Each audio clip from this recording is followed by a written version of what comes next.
World War II veterans disabled in combat were the first to race in wheelchairs. But those chairs were clunky steel models.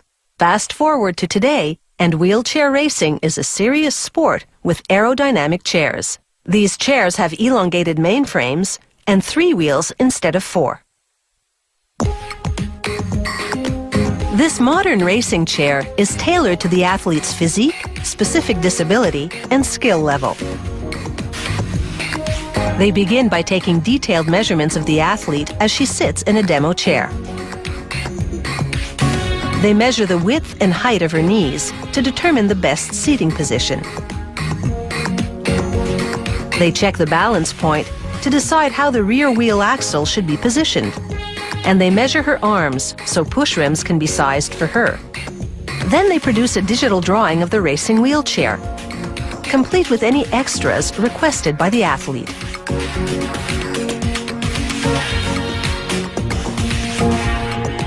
The fabricator selects the appropriate aluminum tubing and cuts it to the desired length. This one will be the main tube for the racing chair's frame. Rollers curve the tube slightly at one end, so the framework will accommodate the seat.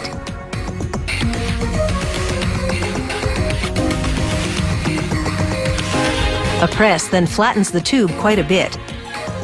This stiffens the metal and will make the racing chair frame more aerodynamic. This small tube, which they weld to the main tube, will hold the racing chair's steering fork.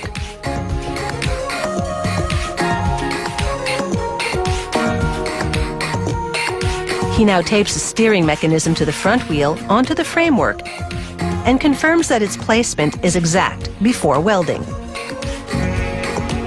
This device will keep the front wheel on autopilot, freeing the racer's hands to push the rear wheels. The welder now positions the other end of the main tube perpendicular to the wheel axle.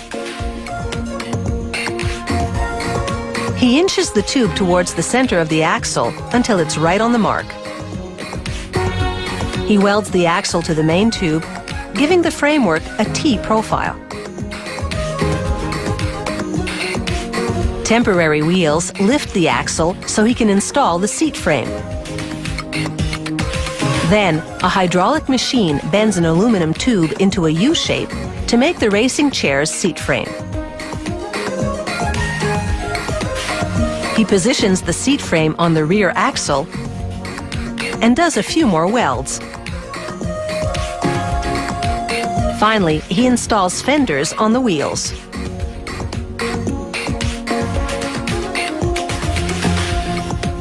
The main framework of this racing wheelchair is complete. But to make it look flashy, they spray paint it red. This is a powder coating. It's a thermoplastic paint that's tougher than the conventional kind. Next, this machine rolls the push rims, which the athlete uses to propel the wheelchair.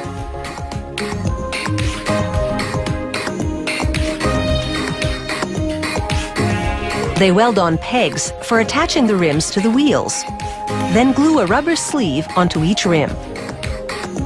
They wrap it in tape to clamp the two as the glue dries. The tape stays on until the chair is delivered to the customer. They install the rear wheels at an angle to make the racing chair more stable when cornering. They add padding for the athlete's knees, then assemble the nylon seat to the chair. Next comes the front wheel steering fork and handle.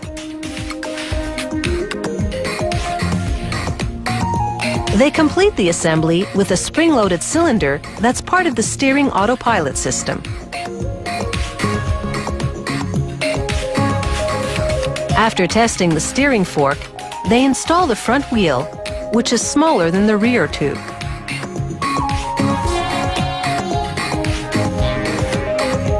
Once it's been equipped with brakes, this custom racing chair is ready to take on the competition. An elite athlete will buy a new racing chair every year. Some choose rear wheels made of lightweight carbon fiber because any advantage is welcome in the push to win.